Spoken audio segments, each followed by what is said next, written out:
मनोजवं मारुततुल्यवेगं जितेन्द्रियं बुद्धिमतां वरिष्ठं वातात्मजं वानरयूथमुख्यं श्रीरामदूतं शरणं प्रपद्ये।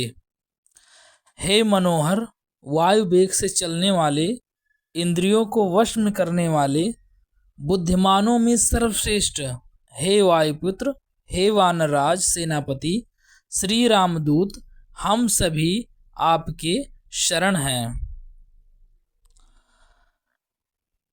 दीपावली से एक दिन पहले नरक चतुर्दशी के दिन हनुमान जी का जन्म हुआ था।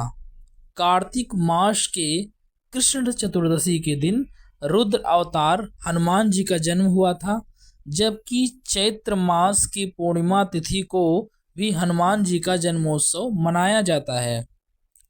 वहीं वाल्मीकि रामायण के अनुसार कार्तिक मास की चतुर्दशी तिथि को हनुमान जी का जन्म हुआ था। आइए जानते हैं हनुमान जी के जन्म से जुड़ी कथाएं। हनुमान जयंती की व्रत कथा इस प्रकार से है।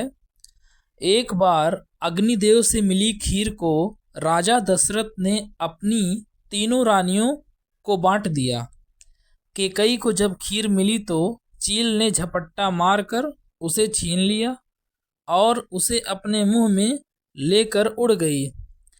उड़ते उड़ते रास्ते में जब चील अंजना माता के आश्रम के ऊपर से गुजर रही थी तो माता अंजना ऊपर की ओर देख रही थी और उनका मुख खुला होने की वजह से खीर उनके मुंह में गिर गई और उन्होंने उस खीर को गटक लिया।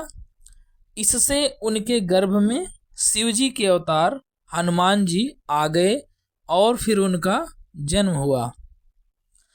हनुमान जी की जन्म की विषय में दूसरी कथा यह है कि समुद्र मंथन के बाद जब भगवान शिव ने भगवान विष्णु का मोहिनी रूप देखने को कहा था, जो उन्होंने समुद्र मंथन के दौरान देवताओं और असुरों को दिखाया था, उनकी बात का मान रखते हुए भगवान विष्णु ने मोहिनी रूप धारण कर लिया।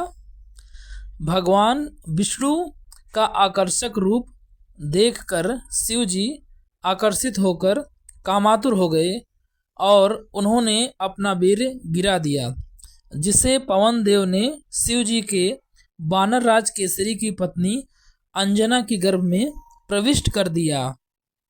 इस तरह माता अंजना के गर्भ से वानर रूप में हनुमान जी का जन्म हुआ। उन्हें शिव जी का 11वां रुद्र अवतार माना जाता है। हनुमान जी को लड्डू बहुत प्रिय है। मंगलवार के व्रत के दौरान हनुमान जी को मोतीचूर के लड्डुओं का भोग लगाया जाता है। कहते हैं कि बजरंगबली को लड्डू बहुत प्रिय हैं और बूंदी के लड्डू का भोग लगाने पर बजरंगबली प्रसन्न हो जाते हैं। पवन पुत्र हनुमान को सेब पसंद है।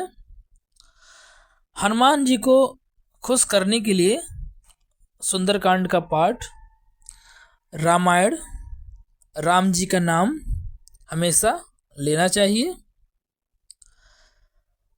इस प्रकार से हनुमान जी के जन्मोत्सव की कथा इसी प्रकार से है। अगर आपको हमारी वीडियो अच्छी लगे तो कमेंट में जय पवन पुत्र हनुमान जरूर लिखें। जय श्री राम।